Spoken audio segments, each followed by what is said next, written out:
Director Kim said that CCTV videos were abnormal and he will tell you about such CCTV videos today. This is the diving record submitted to the National Assembly.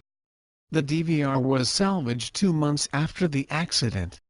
Navy SSU salvaged it and the record shows that SSU used helmets as the devices.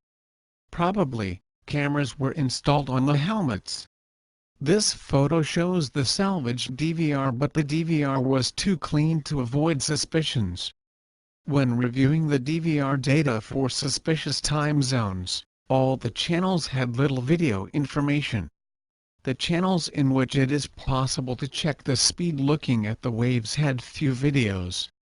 The videos were to be available until around 10 o'clock but were available until 08:46:20 only. As to say, CCTV videos were unavailable starting at 3 minutes before the start of the accident. Byongpungdo Island is at left lower position. There are significantly more data lost sections and the government also accepted the existence of zigzag sails but asserted that the cause of zigzag sails was tides. In fact, the testimony that there were little tide or wind on that day was neglected and zigzag sails were explained in assumption that there were strong tides on that day. Anyway, the sections suspected for left turns have no video data. According to News Tapa, log record is available until 08:48:59 and the system was abnormally shut down. News Tapa said that film scenes might not be saved because they were in encoding process.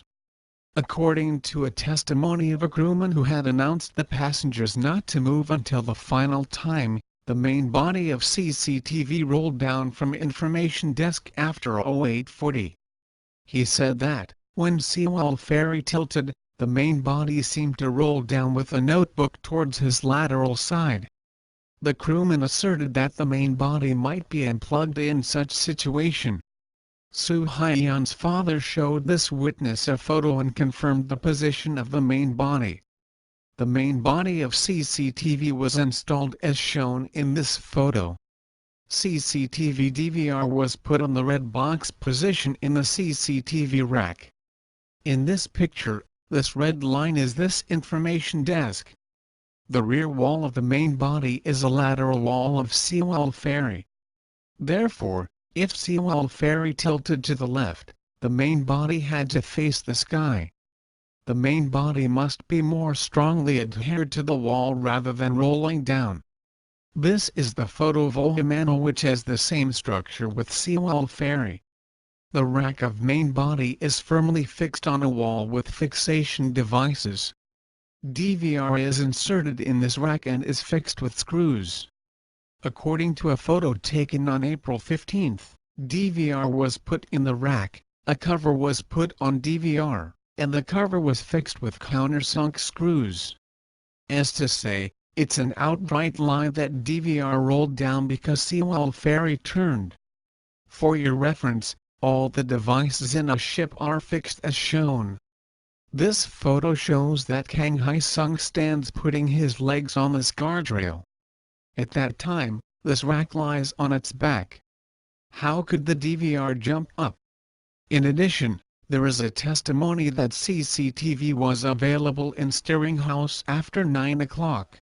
According to the investigation report of the prosecutor, it was testified by Park Hong-gil that helmsman Park Kyung-nam watched on CCTV that the crew from engineering room were rescued on a rubber boat and complained that the crew from engineering room were first rescued. However, this testimony was omitted from the protocol of statement. If the situations were properly recorded and CCTV was being operated after Sewol Ferry tilted, it's natural to have the suspicion that somebody might delete the rear part of videos. And then, Park Kyung-nam escaped from the steering house first of all. If an accident occurs, lots of news is produced in the initial stage. According to an article 3 days after the accident, the investigation headquarters obtained CCTV videos and confirmed all the suspicions on Captain Lee. However, This article was not supported by successive news gathering and was forgotten.